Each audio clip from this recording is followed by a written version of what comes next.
अब हम देखेंगे कि संयुक्त राष्ट्र संघ के तत्व कौन से थे, प्रमुख तत्व क्या हैं। तो सबसे पहले सभी सदस्य राष्ट्र का स्तर समान हो, अर्थात जो भी संयुक्त राष्ट्र संघ में जो भी सदस्य राष्ट्र हैं वो सभी एक समान स्तर के हों। उनका भौगोलिक आकार, आर्थिक तथा सैन्य शक्ति के आधार पर राष्ट्रों के बीच भेदभाव नहीं किया जाता है।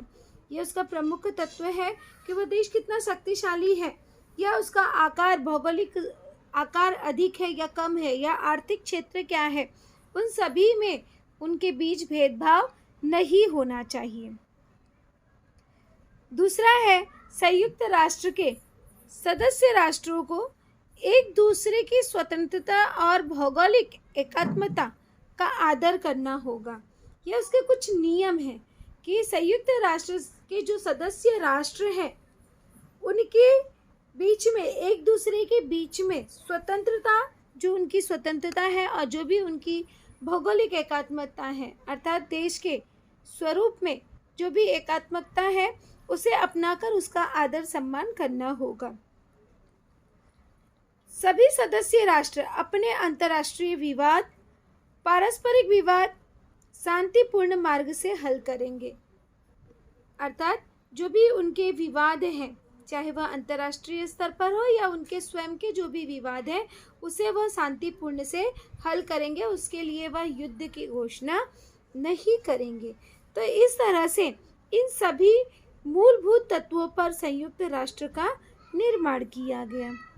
अब हम देखेंगे कि संयुक्त राष्ट्र संघ की रचना किस प्रकार से है। संयुक्त राष्ट्र की सनद में इस संगठन की रचना तथा कार्य प्रणाली के संबंध में जानकारी दी गई। सनद अर्थात उसके प्रारूप में, जब संयुक्त राष्ट्र का प्रारूप तैयार किया गया तो उसमें इसके बारे में जानकारी दी गई, जिसमें कि संयुक्त राष्ट्र संघ के प्रमुख 6 अंग अथवा शाखाएं हैं, जिसे आप प्रमुख अंग अथवा शाखा, उसकी शाखा के रूप में जाना जाता है। पहला है आम भाग, दूसरा सुरक्षा परिषद, तीसरा आर्थिक और सामाजिक परिषद, चौथा अंतर्राष्ट्रीय न्यायालय, पांचवा न्यास मंडल और छठवां सचिवालय। इस तरह से संयुक्त राष्ट्र की रचना जो है वह 6 भागों में विभाजित की गई। अब हम देखेंगे कि इन 6 राष्ट्रों में प्रमुखतः कौन लोग सम्मिलित हुए हैं। तो इन 6 राष्ट्रों में अतिरिक्त संयुक्त राष्ट्र के कार्य में सहायता करने वाली संयुक्त राष्ट्र की अनेक संलग्न संस्थाएं हैं। इसके साथ कई सारी संलग्न संस्थाएं, अर्थात कई सारी शाखाएं, कई सारी संस्थाएं इससे जुड़ी हुई हैं। उन्हें विशेष कार्यात्मक संस्था कहते हैं। यहाँ पे एक हमारा प्रश्न बनता है, विशेष कार्यात्मक संस्था किसे कहते हैं। तो विशेष कार्यात्मक संस्था उसे कहते हैं जो कि यहाँ पर संयुक्त राष्ट्र संघ के साथ संलग्न है, जुड़ी हुई है। विशिष्ट कार्य क्षेत्र में काम करने वाली ये संस्थाएं विश्व के राष्ट्रों को उन कार्यों में सहायता करती हैं, जिसमें से अंतर्राष्ट्रीय मजदूर संगठन ILO जिसे कहा जाता है, इंटरनेशनल लेबर ऑर्गेनाइजेशन, उसको इंग्लिश में कहा जाता है अंतर्राष्ट्रीय मजदूर संगठन, अन्न तथा कृषि संगठन, फूड एंड एग्रीकल्चर ऑर्गेनाइजेशन, विश्व स्वास्थ्य संगठन WHO, वर्ल्ड हेल्थ ऑर्गेनाइजेशन, विश्व बैंक, वर्ल्ड बैंक जिसे कहते हैं WB, अंतर्राष्ट्रीय मुद्रा कोष, इंटरनेशनल मॉनेटरी फंड या मनी फंड, संयुक्त राष्ट्र बाल अपघात कोष जिसे कहा जाता है यूनिसेफ, संयुक्त राष्ट्र शैक्षिक, वैज्ञानिक और सांस्कृतिक संघ जिसे कहा जाता है यूनेस्को, जैसे कुछ महत्वपूर्ण संस्थाएं हैं जो कि संयुक्त राष्ट्र के साथ जुड़कर कार्य करती हैं। अब हम देखेंगे जो 6 भाग संयुक्त राष्ट्र की रचना में प्रमुख भाग पहला है आम सभा। अब हम देखेंगे कि आम सभा का क्या अर्थ है और आम सभा के प्रमुख कार्य क्या हैं। तो आम सभा संयुक्त राष्ट्र के सभी सदस्य देश में आम सभा के सदस्य होते हैं। आम सभा इट मीन्स लोकल, तो संयुक्त राष्ट्र के जो भी सदस्य देश हैं वो सभी आम सभा के सदस्य होते हैं, अर्थात जितने भी देश उसमें सम्मिलित हैं।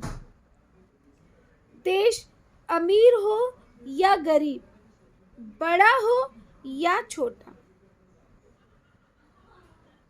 सभी सदस्य राष्ट्रों का स्थान और स्तर समान होता है।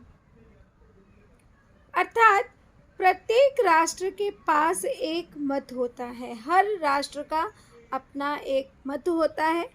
प्रतिवर्ष सितंबर से दिसंबर की कालावधि में आम सभा का अधिवेशन होता है, अर्थात उसकी बैठक बुलाई जाती है। तो यहाँ पर एक हमारा प्रश्न बनता है कि आम सभा का अधिवेशन कब होता है। तो आम सभा का अधिवेशन प्रतिवर्ष सितंबर से दिसंबर की कालावधि में होता है। इस अधिवेशन में पर्यावरण, निरस्त्रीकरण जैसे महत्वपूर्ण वैश्विक विषयों पर चर्चा होती है। तो आम सभा के अधिवेशन में किन विषयों पर चर्चा होती है? तो यहाँ पर पर्यावरण के बारे में और निरस्त्रीकरण, शस्त्रों के विषय में, शस्त्रों के बिना किस तरह से युद्ध को शांत कराया जा सके, एकात्मकता बनाई जा सके, उसके विषय में चर्चा होती है। आम सभा के निर्णय बहुमत से लिए जाते हैं। तो खालिस्तान के लिए पूछा जा सकता है कि आम सभा के निर्णय खालिस्तान से लिए जाते हैं, तो बहुमत। ये निर्णय प्रस्ताव के स्वरूप होते हैं, अर्थात आम सभा केवल प्रस्ताव पारित करती है। जो भी प्रस्ताव है, अर्थात वो प्रस्ताव रखती है कि कोई भी नियम कानून लागू करना है, वह उसके बारे में बताती है, कानून नहीं बनाती है। ध्यान में रखना है, आम सभा को कानून बनाने का अधिकार नहीं है। आम सभा खाली अपने प्रस्ताव को वह रखती है, सभी के सामने रखती है। सदस्य राष्ट्रों के प्रतिनिधियों को एकत्रित होकर चर्चा करने के लिए महत्वपूर्ण वैश्विक प्रश्नों पर नीति निर्धारण करने हेतु एक मंच के रूप में आम सभा का महत्व है, अर्थात वह एक प्लेटफॉर्म देता है। आम सभा जो है अपनी बातों को व्यक्त करने का एक प्लेटफॉर्म, अर्थात एक जरिया स्वरूप होता है। अब हम देखेंगे आम सभा के कार्य। अब यहाँ पे इस पर प्रश्न बनता है कि आम सभा के कार्य कौन से हैं।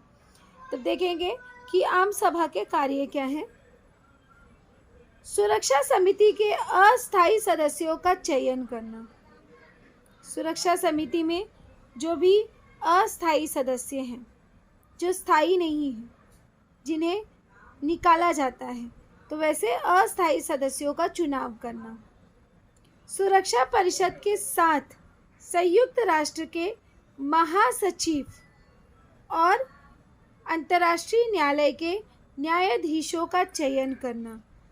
जैसे कि सुरक्षा परिषद आम सभा के बाद का है सुरक्षा परिषद, तो सुरक्षा परिषद में महासचिव के रूप में और अंतर्राष्ट्रीय न्यायालय के न्यायाधीशों का चयन करने का कार्य जो है वह आम सभा करती है।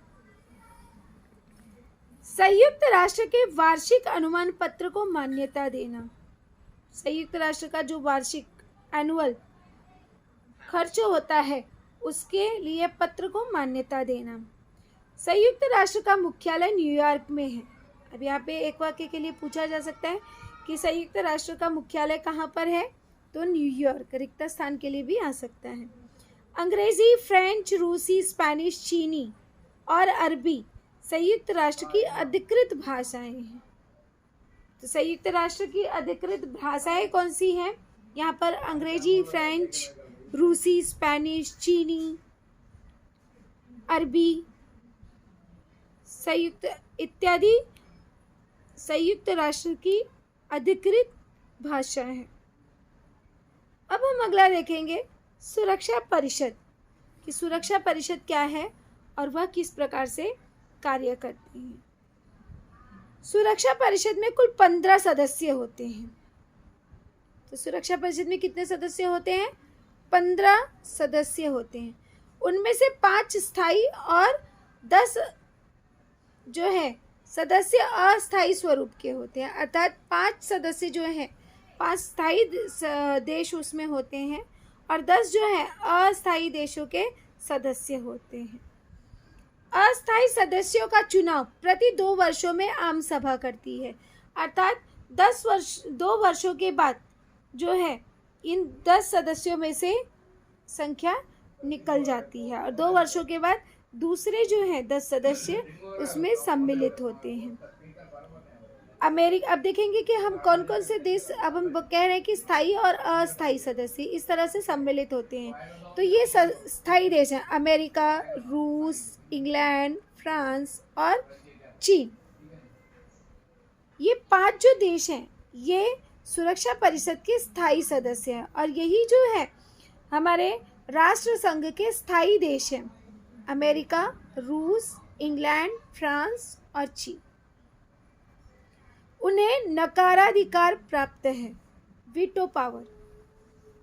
नकाराधिकार अर्थात जिसे कहा जाता है इंग्लिश में वीटो पावर। अब ये वीटो पावर क्या होता है? किसी भी महत्वपूर्ण प्रश्न पर निर्णय लेने के लिए 5 स्थायी सदस्य और कम से कम 4 अस्थायी सदस्यों का हाँ करना आवश्यक होता है। जब भी कोई निर्णय लिया जाता है उसमें ज़रूरी है, उसकी स्वीकृति के लिए ज़रूरी है कि ये जो 5 सदस्य हैं ये 5 सदस्य मिलकर उनकी हाँ होनी चाहिए और 4 जो अस्थायी देश हैं उनमें से किसी भी 4 देशों का हाँ होना चाहिए। तो स्थायी सदस्यों में से किसी भी सदस्य के या किसी भी सदस्य ने यदि नकाराधिकार का उपयोग किया अर्थात विरोध में मत दिया तो निर्णय लिया नहीं जा सकता है। जैसे अमेरिका, रूस, इंग्लैंड, फ्रांस, चीन, ये 5 देश में से मान लो कोई भी निर्णय लिया और अमेरिका ने उसमें से ना बोल दिया। अगर अमेरिका ने ना बोल दिया तो यहाँ पर निर्णय आगे नहीं लिया जाएगा। इसी को कहा जाता है नकाराधिकार अर्थात ना कहना, उसका विरोध करना। तो अगर कोई भी उसका इन 5 में से कोई भी देश उसका विरोध करता है तो वहाँ पर जो है वह निर्णय नहीं लिया जा सकता, उसे रद्द किया जा सकता है। किंतु ऐसा अस्थायी का नहीं हो सकता। अस्थायी में कोई भी 4 देश आ सकते हैं। अब हम देखेंगे कि सुरक्षा परिषद के कार्य कौन से हैं। तो सुरक्षा परिषद के निम्नलिखित कार्य हैं। पहला, अंतर्राष्ट्रीय शांति एवं सुरक्षा प्रस्थापित करना सुरक्षा परिषद की प्रमुख जिम्मेदारी है। यहाँ पे एक प्रश्न बनता है कि सुरक्षा परिषद की प्रमुख जिम्मेदारी कौन सी है?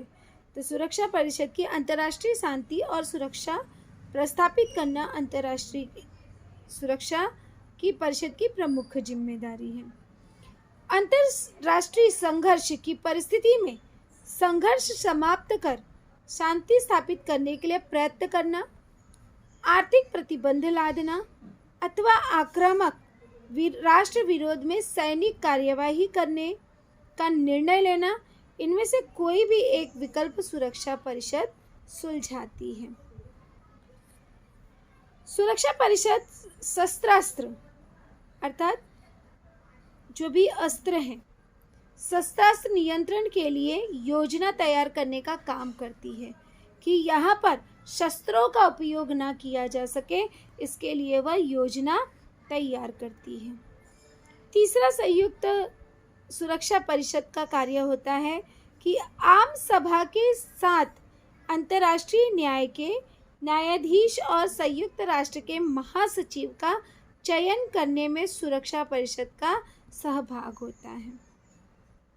अर्थात वह भी एक अपनी अहम भूमिका निभाती है। अंतर्राष्ट्रीय न्यायालय के न्यायाधीश की नियुक्ति में और संयुक्त राष्ट्र का जो महासचिव होता है उसका चयन करने में सुरक्षा परिषद का एक महत्वपूर्ण योगदान होता है।